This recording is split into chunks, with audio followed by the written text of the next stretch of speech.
Dr. Benson George Cooke, a distinguished professor of counseling and psychology at the University of the District of Columbia, UDC, in Washington, D.C., serves as the director of the Graduate Clinical Mental Health Counseling Program. An accomplished author and speaker, Dr. Cooke has presented on a broad array of topics at national and international conferences, symposiums, workshops, and professional institutes. Additionally, he has appeared on numerous national and local cable, radio, and television programs. He has been interviewed for documentary films and has been a guest speaker for numerous esteemed organizations, including the Congressional Black Caucus, University of Oxford's Roundtable Symposium, and England's Winston Churchill Memorial Trust Program Masterclass Series. Furthermore, he served as a guest lecturer at the Center for Culture-Centered Approach to Research and Evaluation at Massey University in New Zealand. He is the recipient of the UDC Dr. Marjorie Holloman Parker Distinguished Educators Award and the UDC Awardee for the Faculty Excellence in Teaching, presented by the UDC President's Executive Cabinet. He is the past National President of the Association of Black Psychologists, 2009 to 2011, and recipient of numerous National Community Service, Educational Faculty Excellence, Scholarship, and Professional Service Awards. Dr. Cooke is a distinguished psychologist recognized by the ABP-Psi for the significant career contributions to the field of psychology. His work has been particularly impactful in developing culturally relevant interventions for the African American community, which are reflected in the psychological literature and practical applications. Before his current position at the UDC, he held faculty and administrative positions at the University of Massachusetts Amherst, Xavier University of Louisiana, and George Mason University. He also served as a program administrator and clinician for PSI Associates, a Washington, D.C.-based for-profit mental health organization. He is an author of numerous journal articles, magazine articles, newspaper interviews, and book chapters, including 6 authored and co-authored textbooks: Personal Empowerment for People of Color, Keys to Success in Higher Education, All About Depression, first edition, Socioeconomic and Education Factors Impacting American Political Systems, Emerging Research and Opportunities, Selected Aspects of Mentoring, Advice, Challenges, and Approaches, All About Depression, Issues, Treatment, and Resources, second edition, and Epigenomic Awareness of a Key to Black Mental Health, The Disruptive Effects of Not Knowing. Dr. Cooke holds a doctorate and MS degrees from University of Massachusetts and a BA degree from Morehouse College in Atlanta, Georgia. Ladies and gentlemen, welcome to the Reading Circle microphones, Dr. Benson George Cooke. Dr. Benson, Dr. Cooke, good morning. Good morning. Who is that you're talking about? I'm like, okay. I know that's right. And God bless you. And I tell you what, I know that's right. But you know what? As my mother used to say, keep on keeping on. Because that's you know, we kind of touched on it a little bit last night when we were speaking, because there are a lot of misinformation out there, a lot of myths, a lot of stereotypes that, you know, African-American males don't do anything, and we know that's not true. Mm-hmm. And so I had no problem reading that bio to let folks know that this is an African-American male and everything he's been able to accomplish in his time on the planet so far. A lot of times, Dr. Cooke, my guest will say, oh, don't read the whole thing. It's a long one. Don't read the whole. And I always tell them, no, I want to read the whole thing. And the reasons I do that is because there's somebody in the audience that might say, if that can happen for Dr. Cooke, that can happen for me. So hopefully it serves as an inspiration. Well, let me add another piece of that, given what you just stated, is it happened to someone who grew up in from the age of 5, single-parent household, run by a mother, raising 5 kids in the projects. So, you know, it's not one of those, as we used to say, for those who are old who leave at the beaver. Right. Or one of those families. That's right. Where, you know, you have a white picket fence. I know that's right. It was in the hood, as we say. I was interviewed years ago by a hometown newspaper. And it was a white journalist, white newspaper. And she was asking me about, where I grew up there, because that was, for her, an anomaly. And so I was speaking. I said, yeah, I grew up poor. And she was trying to correct me. You mean poor? I said, no, we couldn't afford the other OR. I know that's right. I said, but, with the mom who worked from Kingsley in the morning to Kingsley at night. And the legacy of the family was one that was always grounded in a knowledge of our history.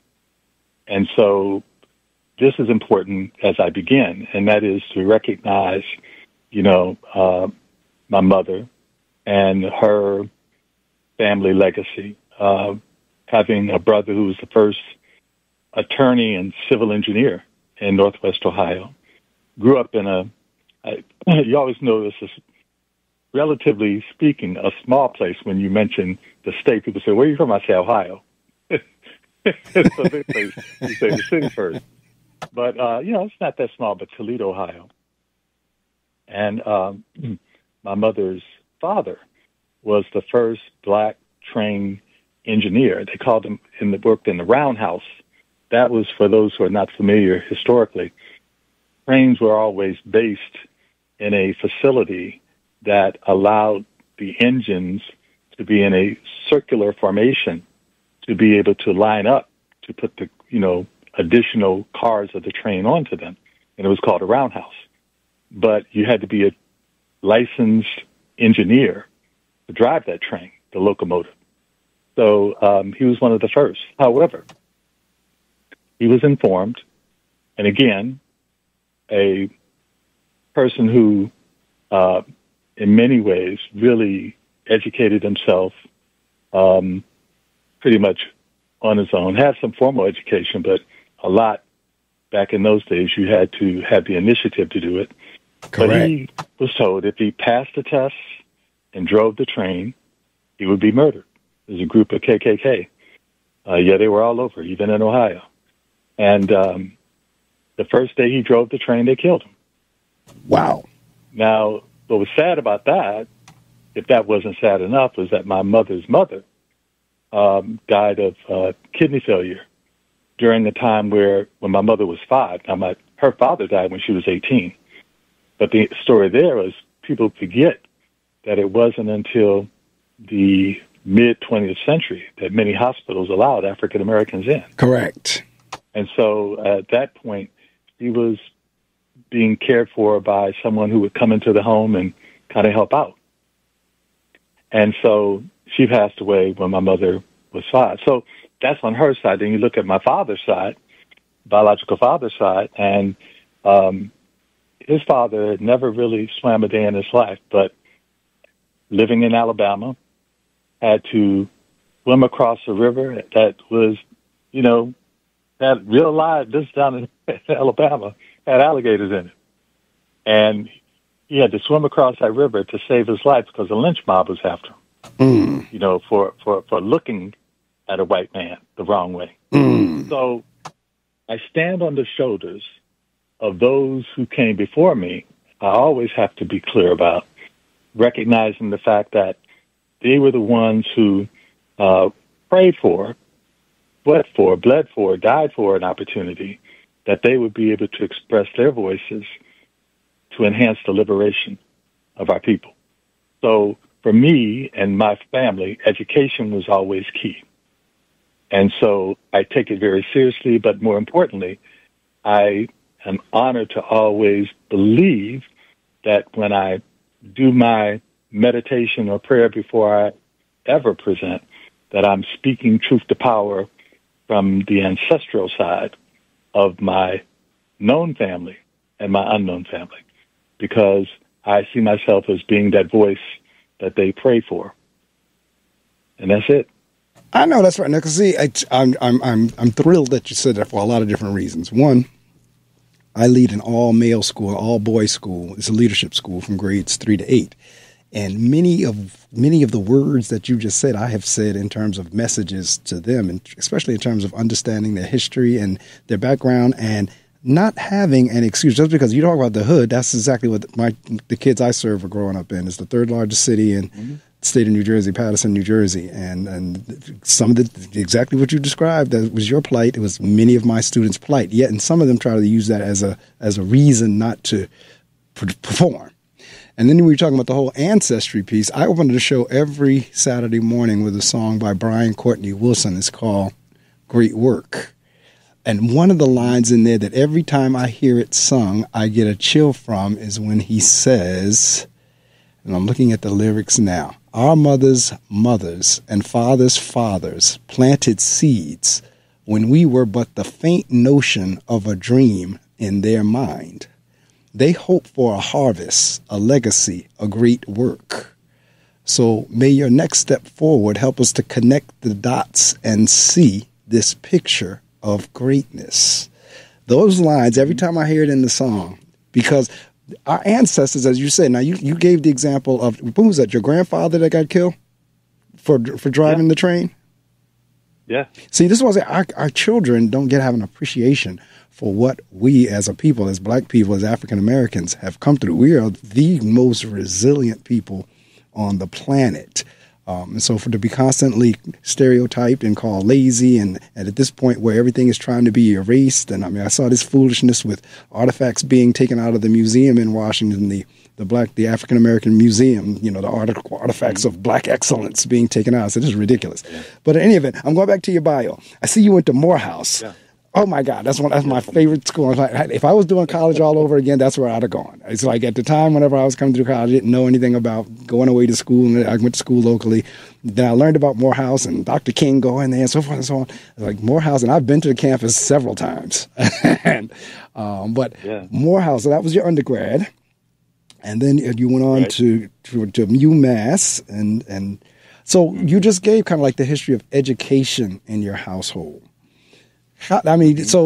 Usually my question is kind of like, where did it begin? Were you an avid reader? Did you write as a student? Did you see yourself becoming an author? But it sounds like you kind of answered that question for me. Well, I kind of grew up in my community as a nerd, but I want to clarify something.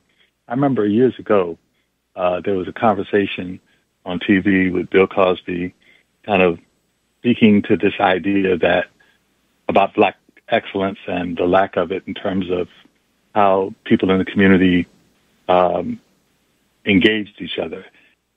So when I grew up, one of the things that was real clear was that the people in the community and the projects where I grew up, they supported this idea that there were some people who they saw as studious, and they wanted them to sustain their investment in their education. So when I wanted to hang out with them, they'd be like, no, brother, you in the school, you stay there. We need you there. And so there was this ethic that existed in the community where I lived, where there was a tremendous respect for those who were studious, for those who were investigative and curious. And I really appreciated that. In fact, what was interesting, and I, if you don't mind me just giving this piece, because I think it's important in terms of understanding me, when in my eighth grade year, middle of my eighth grade year, my mother remarried. And when she remarried, we ended up moving to a more of what you would call a suburban area. It was a township right outside of Toledo that eventually became annexed to Toledo. But the school was predominantly white. And I remember moving there, all of the obstacles that one would face down south was still up north. They had white swimming pools, black swimming pools. People sometimes think, that was an anomaly of the 30s, 40s, 50s. No, it was the 60s and the 70s, and in some cases even the 80s in some places. That's the 19th, so in case people don't want to get it twisted. Right. That's the 1880s and 1990s, 80s. So the point is that I participated in athletics as well as studying, and I had a scholarship for track and field, but I turned it down because of the way that I saw the treatment of black athletes at the school. And so I remember having a conversation with my mom, and I said, I don't want to be this tool that's only used and misused for something that has nothing to do with me raising my consciousness. And she said, well, and for those who are listening, this is before the age of laptop computers. She said, there's this school called Morehouse College. Now, while I had not heard of Morehouse College, I said, well, who went there? And she started, well, the first African-American judge in Toledo, Ohio, Robert Franklin, went there. I said, what? Then she said, Martin Luther King Jr. went there. I'm like, what? And she said, Julian Bond went there. Then she said, Lerone Bennett, who used to be the editor of Jet magazine. That's right. She went down this list. I said, wait a minute. I said, if they got that kind of greatness on the campus, that's where I need to be. Because I was in the top fifth of my class at this high school. Right. And when I went to the counselor to get paperwork for college, she literally sat me down and said, I don't think you're college material. I think you'd be better, suited to get married, have kids, and work in the factory. Now we're gonna put a pin in that. I'm gonna come back to that. I'm gonna come back to that statement right there. But keep going. Well, but that's when I had that conversation with my mama. I said, I can't do this anymore. And so when I went there, it was a life-changing experience. To be on a campus at that point, I know it was with nothing but excellence. The top student from every place in the U.S. and then some places in the Caribbean and Africa. And to just listen to them. And then to be there when I remember you'd have all these greats walking around campus just talking with students like we were really people, that were going to be leaders one day, which we all became. And then, to see people who are now, you say their name and everybody knows who they are. Oh, absolutely. So that experience at Morehouse was one that really helped prepare me for what excellence really means.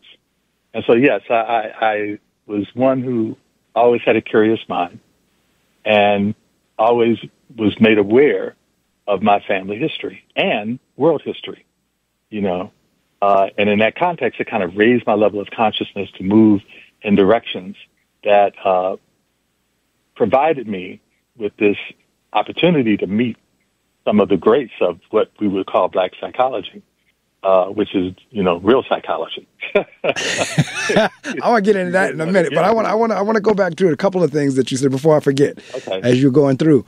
One, you said something about being a nerd, and see, in my mind, as a matter of fact, I had two daughters, and if both of them found a nerd to marry, I'd be okay.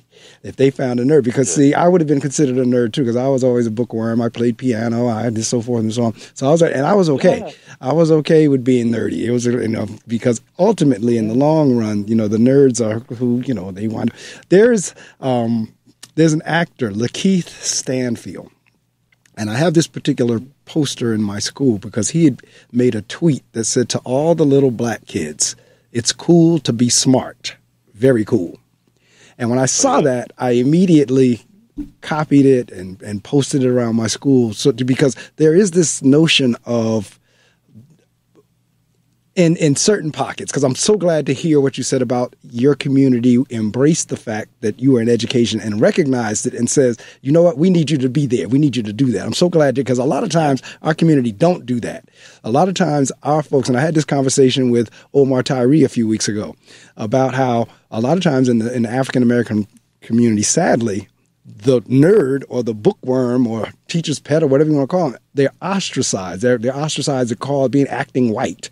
You talk white. You act white. So when I saw this from Lakeith to all the little black kids, it's cool to be smart. Very cool. I got to put that in front of them. Mm-hmm. Because this is an actor saying it, a black actor that's saying that, and it's encouraging them to be smart. Now, to your commentary about the guidance counselor, now I know that's exactly what guidance counselors and teachers used to say, back in the 40s, 50s, 60s, what have you. And sometimes they may even say it now. Mm-hmm. And what caught my attention with that is because I'm a principal of a school.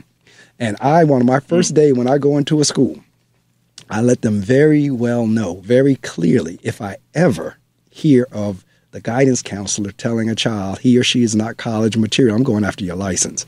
Now, the same thing would apply for your teachers. If I ever hear a parent or a child coming back to me saying that they were told they're not college material, I'm going to go after their license, because I can't tell you the number of people who I've talked to who changed their path because of a statement a teacher or a guidance counselor made.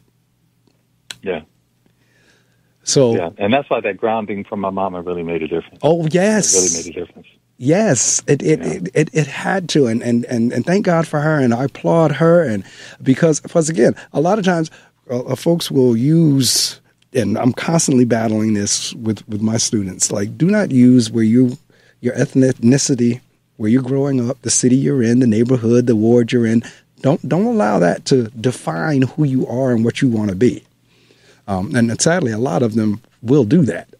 And so that is a very clear message and testament. And now I'm going to shift gears in terms of going into the psychology and into the mental health. Because when I'm looking through your bio, this one, it resonates and it leaps out at me because I've had experience, matter of fact, where mental illness decimated a marriage. So in terms of mental illness, and it's on the rise, it's been even worse since COVID. I think it was already there. But I think COVID exacerbated it, that any underlying mental health conditions going on just became exaggerated and exacerbated when COVID came through. So let's talk, because again, in the Black community, mental health is not something folks want to talk about. That's very true. So let's talk about it. Okay, as I get into that, let me do a segue to that. I didn't just trip up on this idea of Black psychology. It was formulated through my education at Morehouse, because when I was at Morehouse, my professor was Dr. Naeem Akbar. And for those who don't know him, just Google anything, listen to one of his clips, and after 5 minutes, you'll recognize the power of Black thought that elevates one's consciousness. Oh, absolutely. And through his, course, because I started off, you talked about music. I took piano lessons as a so growing up in the projects, my mother said, look, y'all got to be cultured no matter what. So she had me taking ballet. She had me in piano lessons. That's right. Lessons, I was the same. Stuff. And at the time, I was like, trying to be secretive about it. But it really paved a pathway that I would have had she not done that. Yes. In other words, because she did that, I had an opportunity when I went to Morehouse to sing with the Morehouse College. Correct. That's exactly right. Of that was, I was there after decades before they had earned the spot as the #1 male choral group in the nation. That is correct. Under the auspices of the State Department's Cultural Representation Program, my freshman year, I was fortunate to make the group of 44 traveling. We had almost 200 in the Glee Club when we were, doing things around the campus. But the traveling group was an elite 44. And my freshman year, I had the opportunity, having an opportunity to travel, not just within the United States, but to make travel to Senegal, Sierra Leone, that's correct, Nigeria, Ghana, Nigeria, Uganda, Kenya, and Ethiopia.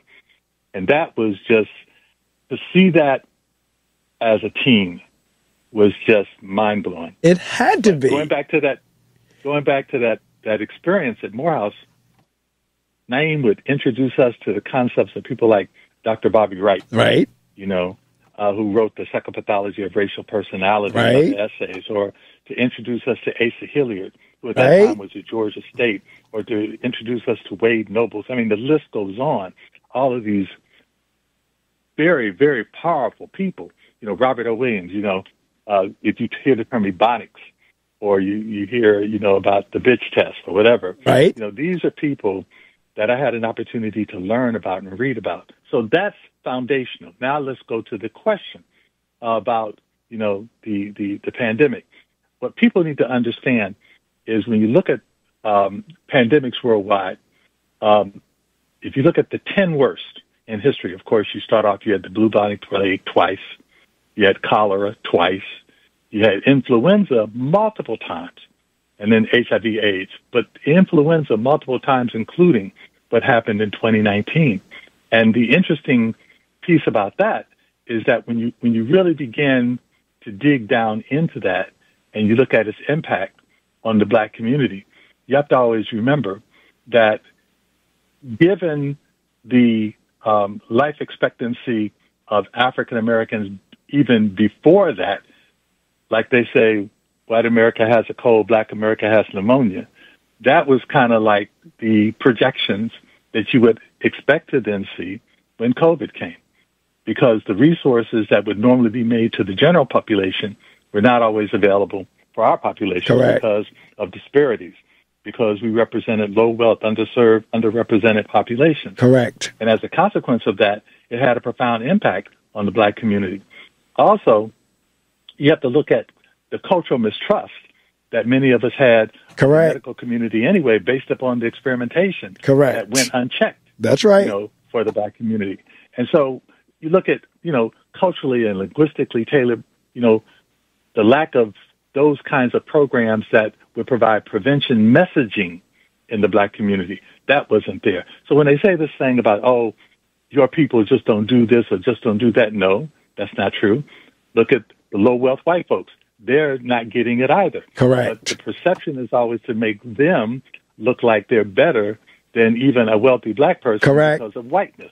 Correct. For those who are not familiar with that concept, is based upon this understanding of systemic and institutional racism. Correct. That supports this notion that one group is better than another group, which is a consequence of this whole idea of trying to suggest through the social construct of race, which I talk about in the book, that one group of people is superior to another group of people.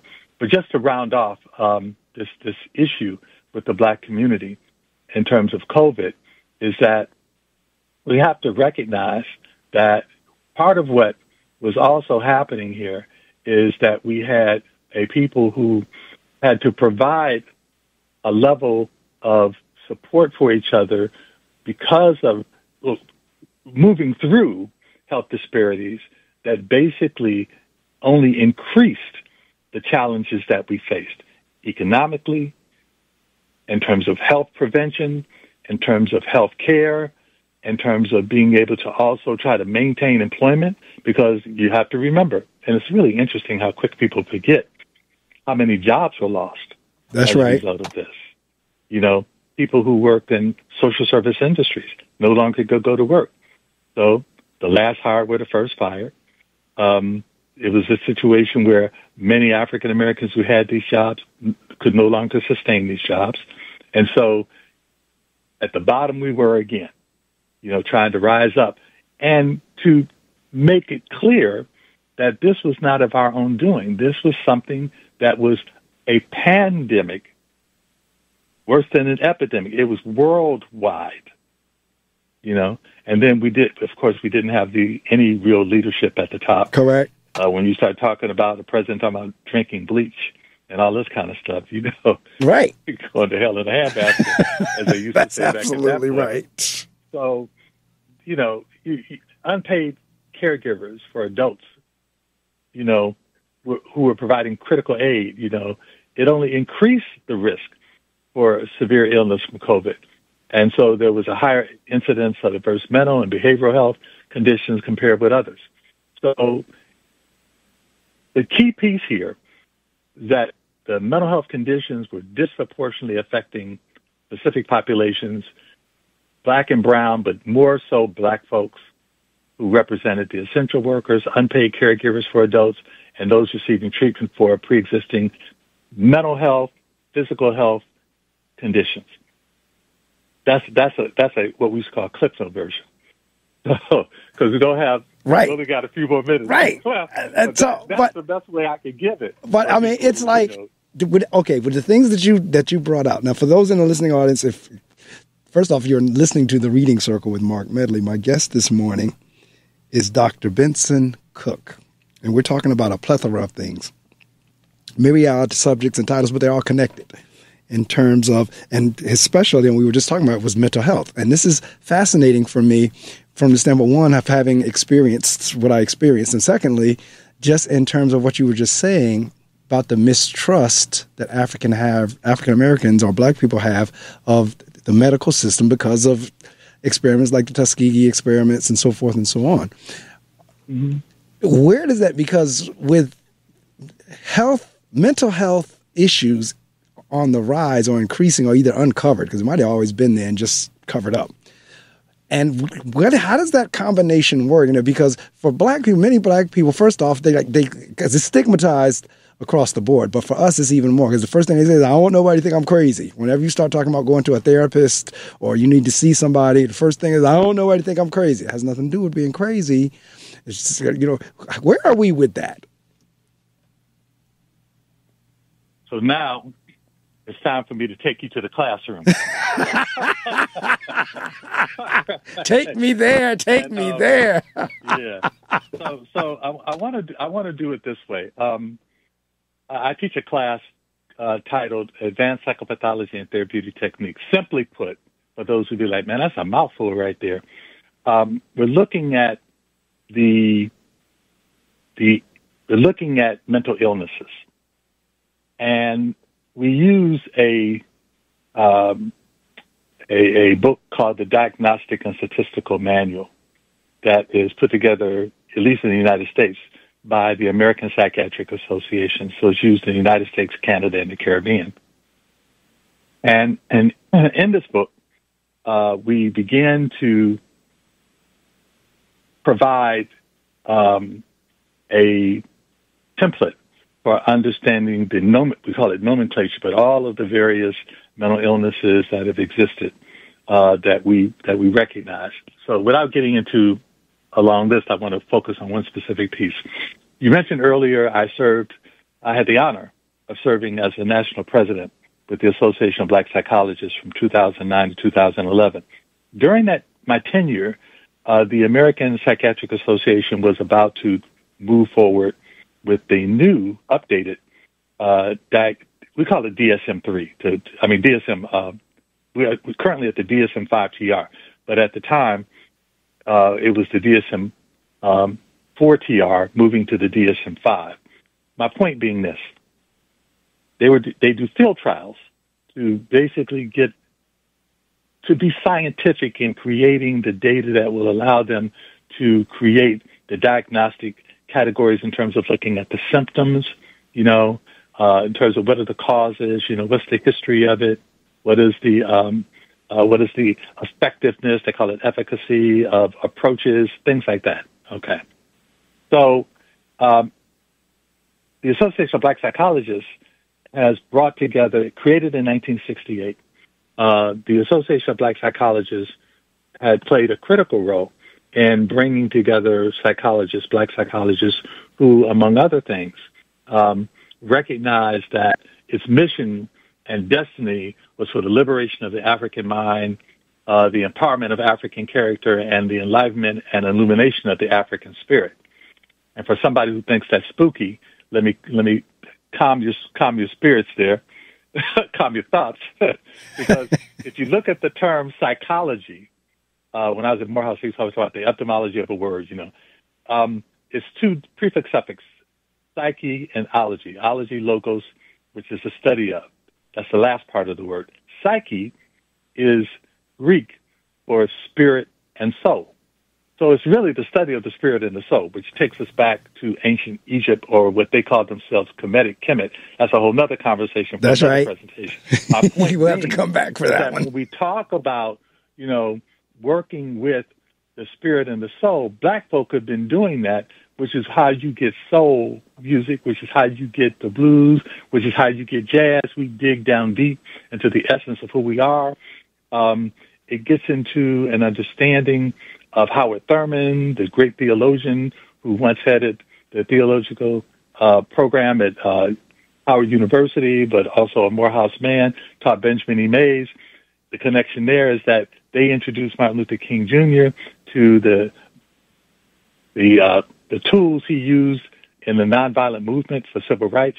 The point being is, Howard Thurman was one who said we're really spiritual beings on a human journey, not human beings on a spiritual journey. Correct. But I want to digress there, because you have to look at all of these pieces to understand the one piece, which is truth. Okay, so let's come back to the truth and facts.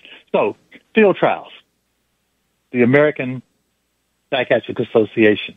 I introduced to them this notion. I said, look, our association has a plethora of articles that have been written by Black scholars that have really honed into this one issue that has not been addressed. That issue being that in many ways we find that we get misdiagnosed for simply talking about the issues that are impacting us as a result of the social construct of race, which puts whiteness in the forefront. Correct. And so I applied to be a part of the field trials. And they said, okay, sure. I gave them the articles that Black psychologists had put together. And let me just focus on one. My specialty is major depressive disorders, and I've written 2 books on it. And so all about depression, issues and treatment and resources, the first and second edition. The interesting thing about that is if for someone who's trained in the Western medical model approach, it would kind of go like this. So I'm going to kind of do this role play, and I'm going to pretend I'm you, and I'm going to be me. Okay, but I'm going to pretend like I'm me in a Western medical model change. So you come to me and you say, look, Dr. Cooke, I'm really just angry today, man. I've been really down and out. You give me all of the symptoms of how long it's been in terms of, duration and frequency. And I start thinking, okay, that sounds like depression. But in the midst of the conversation, you say, and man, what really just pissed me off the other day, and I'm internalizing this anger in me, is when I walked to the store, man, I'm just looking to buy me a nice pair of pants and a shirt, and they're following me around in the store, and that pisses me off, and they do it every time. Now, Western medical mind is going to say, so he believes he's being followed around all of the time, So this is a little bit of delusional, maybe some hallucinations in there, because then he even added, Mark said, talking about how he's driving this new expensive car and the police keep stopping him. Oh man, this dude is really thinking that everybody's after him. And so persecutorial, yes, all of a sudden, persecution. Instead of me giving you a diagnosis that fits depression, all of a sudden now I'm talking about you have some psychotic disorder that might be labeled schizophrenia. So I said, this is what happens. So when they did, this was in 2010, so they finally came out with the DSM-5, and they didn't have anything in there that dealt with that. But finally, they just revised the DSM-5-TR, and, I'm reading through it because I use it in my class. And again, this one was just done in 2022. So I look in it, and I'm saying, I'm looking at schizophrenia, and I finally found what we were saying to them.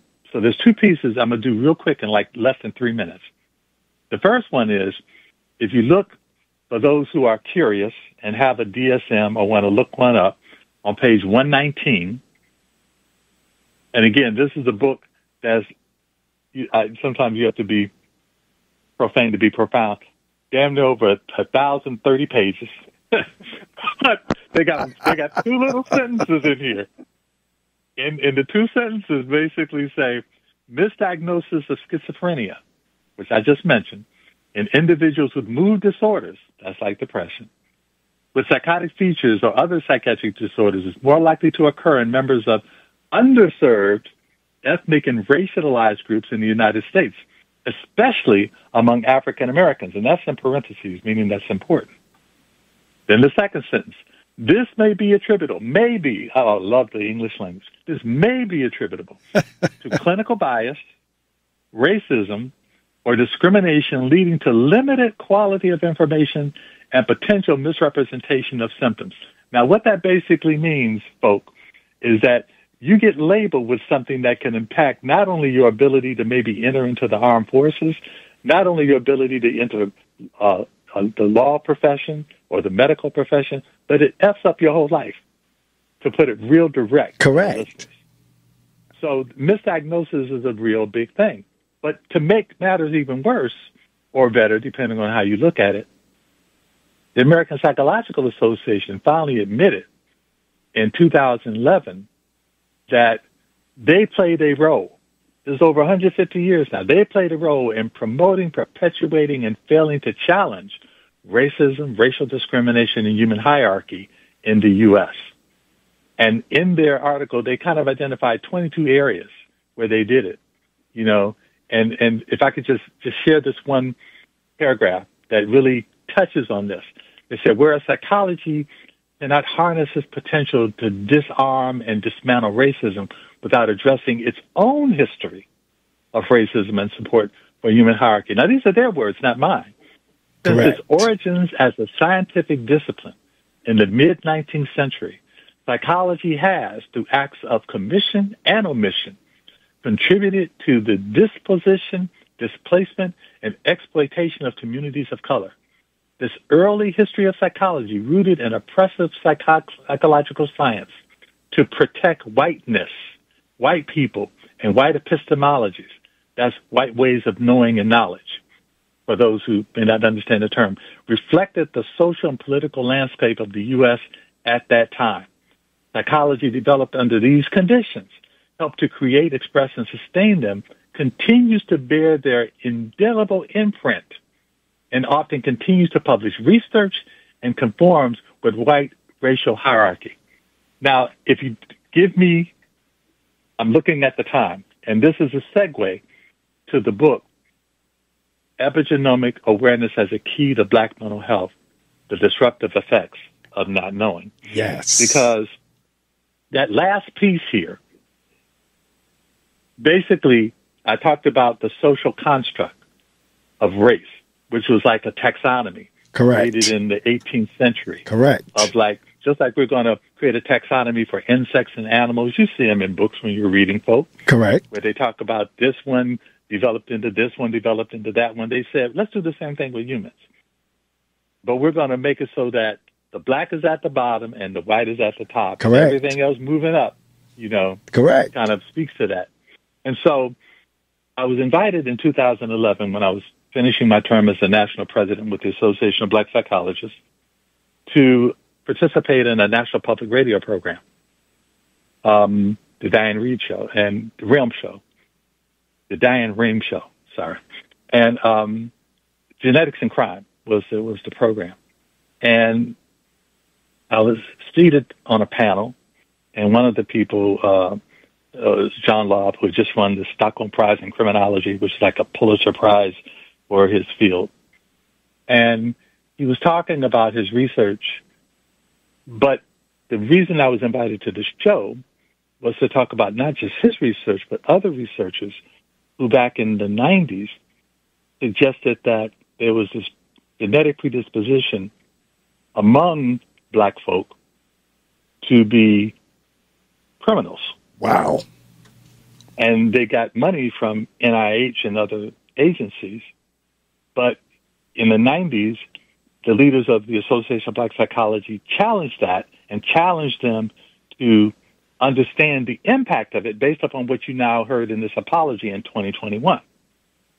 So in 2011, the New York Times also found that even though these agencies said they would stop, it was in a clandestine way, they were still continuing to do this. Not surprised. So they wanted someone to come on, and they wanted someone to come on to be the angry black man or angry black woman and say, you know, what's wrong with y'all doing this? That ain't right. You know, that kind of thing. Right. Well, I just happened to be with I've had some amazing guidance of Europeans call them mentors, and the black community we call them Jegna. That's a whole nother program for another day. But the point is that he was saying, you know, listen, Dr. Edwin J. Nicholas said, listen, Benson, you know, you need to deal with this from a research perspective because they're going to try to trip you up into making you angry with what they say. And so my question coming from that angle was, you know, when the speaker was saying, you know, this is based on this research, I said, where'd you get your data? He said, I got my data from examining people that are incarcerated. And there are a large number were African Americans. Did it occur to you that this large number of African Americans that are incarcerated were incarcerated for non-criminal offenses? To which his response was, well, you know, we live in a post-racial society now because we have a black president. To which I threw my black man angry notes on the ground and said, okay, let's look at the data, brother. I said, look, your data is skewed. And what it unfortunately does, it pathologizes folk. And that's what you're doing here, kind of looking at how white male leadership in many ways contributed to a scientific inquiry and methods that perpetuated what is systemic racial oppression and promoting these ideas of eugenics, which was this notion that, there's these racial difference hierarchies that are biologically based. Correct. And fixed to support not only racial segregation, but sterilization. Correct. And that. So it was a whole part of a system that was designed to humiliate, disrespect, reject, marginalize, objectify, nullify, negate, degrade, stigmatize, stereotype, dehumanize, and oppress black folk. Bingo. That's a clip note version. That is spot on. It's spot on. So the idea, and I'm going to finish with this, the idea of all of this, based upon growing up professionally with the Association of Black Psychologists, is to recognize that this not only impacts us at a level that is psychological, that impacts us physiologically, but it also affects us biologically. Talk about stress. That's right. It also affects us neurologically, neurochemically. When you talk about depression, you talk about the neurotransmitters and all of that kind of stuff, and the pathways in the brain and all of that, which then I felt, in terms of being on this program, we may be able to look at in a way that helps us to understand what happens genetically through the epigenomics of the gene expression. And so in 2011, after doing that program, I had an opportunity to meet with the director of the Genome Project, who is breaking this process down. So I always have to make it clear. I am not a geneticist, nor do I have a degree in it, but I enjoy reading.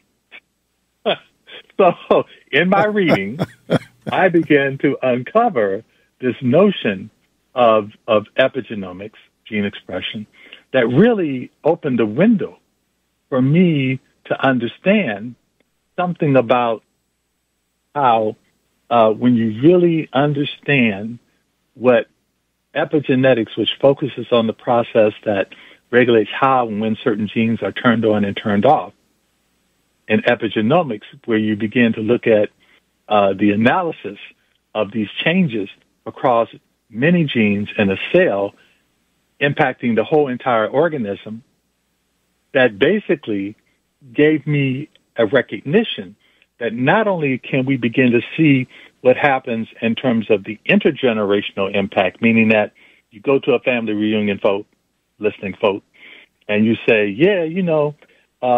grandma, grandpa, big mama, big papa, whatever, had this thing, called the sugar thing, diabetes, they would call it. That's right. That's what it is. That's it. Thing, and you may get it too, child. In other words, there was a recognition that certain illnesses that befell us basically were a consequence of what our parent had that got passed on. Correct. But what I learned is that when you look at epigenomics, you're looking at how these things can be turned on and turned off by this chemical tag on top of the DNA. I was like, well, wait a minute. We can improve our health and the way our bodies use genes through understanding the role of epigenomic modifications, which could be as simple as looking at the impact of a healthy diet, looking at the impact of exercise. Correct. I kind of explain it this way when I'm doing a talk exclusively on this, is when my mom one day was really ill. In fact, it was when she came to my graduation Morehouse. She had what we call a diabetic attack. And she was like, son, you don't want this. And I said, well, Mama, what do I do? And she said, don't drink, don't smoke, eat right. That's right. Get your rest. That's right. Exercise, and don't hang around crazy people that stress you out. And I was like, if my mama was still alive, I would tell her that's my research. Because my mom and her siblings all had issues around kidney failure and diabetes, like Correct. her mama before her. Mm-hmm. On my dad's side, it was heart disease. See, we're in that same track. Yep, that's my profile as well. My siblings, my older sister, my twin, younger, all have been impacted by this family thing.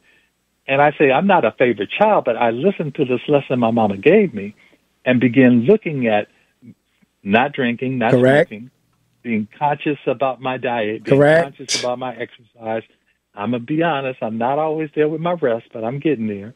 But definitely recognizing the impact of stress. So there's this book that came out in 2022 called The Myth of Normal, Trauma, Illness, and Healing in a Toxic Culture by this father-son, Gabor Mate, and his son Daniel. And in it, there's a passage that talks about how poverty and racism can affect epigenomic function. That's right. And so it shortens telomeres and therefore lives. Telomeres, for those, if you look at the chromosome, that DNA thing, you know how you have a shoe and shoelaces, and at the end of the shoelaces, this piece that keeps the shoe from fraying. Well, the telomeres on the DNA keeps the DNA from shredding, from coming loose. And so as we get older, they shorten anyway in the cell. And as they shorten, so do our lives. But what's important here is the linkage about the impact of poverty and racism was brought home vividly by a study of African-American men in 2014, where they discovered that racism makes people old. Now, this is research, and we talk about this in the book. The book is 418 pages, and about 90 pages of those are references based upon citations. Right. And that doesn't include the citations in the footnotes. So this is, I'm not a geneticist, but I've looked at the best science that has been put out by them, looking at animal and people studies. People studies include studies that are focused on disasters like famine, natural disasters like storms, or the genocide like the Holocaust, or the Ma'afin experience that we had in terms of our separation through human trafficking from Africa to the Americas. Right. But another study that was talked about here that I talk about in the book is a U.S.-based study on women's health across the nation, acronym SWAN, S-W-A-N, where they looked at the telomeres of black and white middle-aged women and compared them. And the results were shocking because black women were found on average to be over 7 years more biologically aged than their white counterparts, which is consistent with higher rates of poverty, stress, hypertension, obesity, and related health conditions. So my point being is that what the book does is it really examines the impact. My mom used to always say, son, knowing and understanding are two different things. That's right. She's correct. Really understand it. And so let me explain this to the audience. You can say you know math, but if that person who says they know math, you take them out to eat and they can't make change or they can't do a tip, then they don't understand it. Now, if you know it and you understand it, then the next step is being aware. So epigenomic awareness, I believe, is a key to improving black mental health. But when you don't do it, the other part of the title is there are disruptive effects that impact your life. Correct. So the disruptive effects of not knowing, become, they put our lives in peril. Oh, absolutely. So because, going back. Looks at that. Yeah, if you think about it, back going to the systemic racism and everything. If you think about the foods that we eat and everything, all of that comes from going back into slavery time. A lot of the times the fat back and the chitlins and all this kind of people don't realize that we were eating because that's what we were given. They were the scraps. They were the leftovers. This, that, and the other. If you were talking about Naeem Akbar, one of the books of his that I quote the most is "Breaking the Chains of Psychological Slavery." Oh, amen. Yeah, I quote that book quite often. Yes, without question. And without question. Let me add something, if I may. Yes, please, go. Keep going. Almost done. Okay, so in my presentations and talks, and in the book, we talk about nutrition as a health factor that affects us at an epigenomic level. And I give just two quick examples. One is understanding when people live in food deserts, or food security is not really there, where you have more corner stores that don't have boxed and canned foods and not fresh foods. Right. And so I say these processed foods are really devoid of many of the vitamins, minerals, and polymorphic compounds that you find in plants. So in other words, I say foods that are grown and harvested in factories are foods that are composed of artificial dyes, preservatives, and synthetic nutrients. And the body cannot digest those. Correct. I said, but they're also high in sugar. Correct. And I said, if you didn't know, now hopefully you do know that sugar is related to inflammation at a cellular level and is associated with the increased risk of not only depression, but Alzheimer's disease. Correct. And so in many ways, it's really important to look at the fact that when you are not helping the expression of your genes to be healthy, it is doing the opposite, unhealthy. No, it really is. Food is, and again, the whole food thing, the nutrition thing is so important. Whenever you were talking about the same profile, my mother's side was the diabetic side, my father's side was the heart disease side. So needless to say, when I go to the doctor, they look at me cross-eyed, like, oh, we really going to watch you. But in any event, I was diagnosed pre-diabetic some years ago, but my doctor told me, she's all right, this is the deal. If you change your diet and exercise, I can keep you off medication. So far, both of us have been able to keep that deal. So it makes a big difference. It makes a big difference. But when we're not educated about this, and so for me, correct. One of the things that became important in terms of psychological treatment was to help a client understand the importance, and now teaching students to help their clients understand the importance of talk therapy and the effectiveness of talk therapy with appropriate medication when suitable. Looking at family support systems that are culturally supported and culturally relevant, and then looking at biological approaches, but also adding to that, an understanding of epigenomics. Because in this particular instance, it helps to look at understanding the impact of even environmental toxins. And we talk about that in the book, so you're talking about, plastics, metals, air, in terms of understanding, where you live, what you eat. But at the same time, we talk about studies that have been done that have looked at high levels of lead in the soil, which was definitely something that came out of the research after Hurricane Katrina, when the waters receded. Right. Everything that was on top, that used to be under the soil, was now on top of the soil. And so when they used to talk about, our children being non-learners, and they looked at the levels of lead in the soil, surprise, correct. So that you could begin to see then that the impact of these toxic environments was that there was an increase in violent crime, school suspension, juvenile detention, adult incarceration. All of this was tied together. So there are disruptive effects of not knowing. It is. Now, and so we... So I'm going to shift gears a little bit with the epigenomic awareness as a key to Black mental health. This is the one on universal right, correct? Yes, it is. This is the one on universal. Okay, so talk to me a little bit about, because I know when I opened the show, we were talking about Dr. Ayo Sakai. Talk to me a little bit about how did you come to Universal Right Publications? Okay, first let me give a shout out to our beloved sister, my brother, who wrote the book with me, is like my brother from another mother, brother Dr. Skylar C. Webb, who used to be a captain in the United States Navy when he served as the highest African-American psychologist in the armed forces at that time. Brilliant brother. All right, now. Him, it's my brilliant brother, who was a wordsmith extraordinaire. In Detroit, ABSI had a conference a couple of years ago in Detroit, Michigan, and our beloved brother and founder, Dr. Wade Nobles, was showcasing his new book.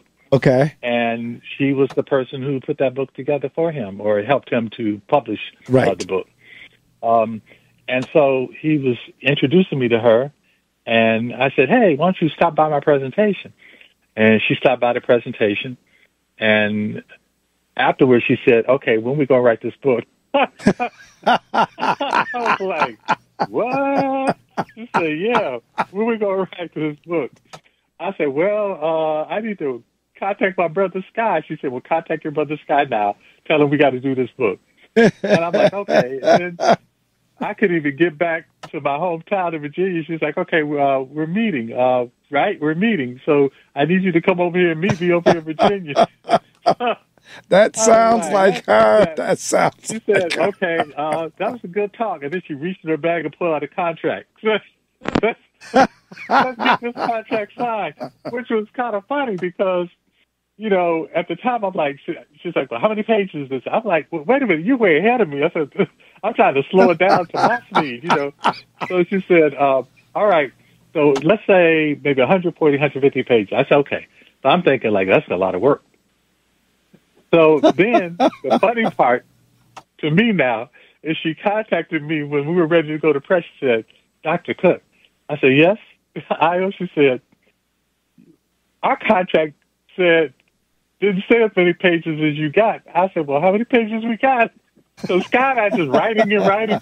She said, "When we condense this thing in book form, it's over 400 pages. I'm like, "Oh my goodness." She said, "If I had known this, I would have done part 1 and part 2. But we can't stop now. We got to keep going." So I want to give a shout out.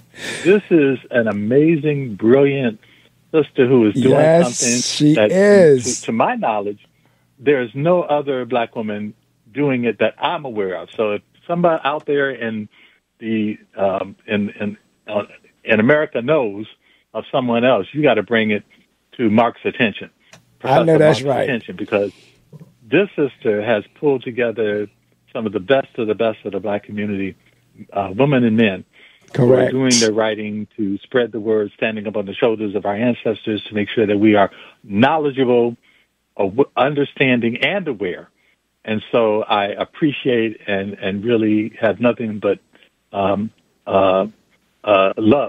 for this sister. Zola Up is a term that is a more appropriate African term.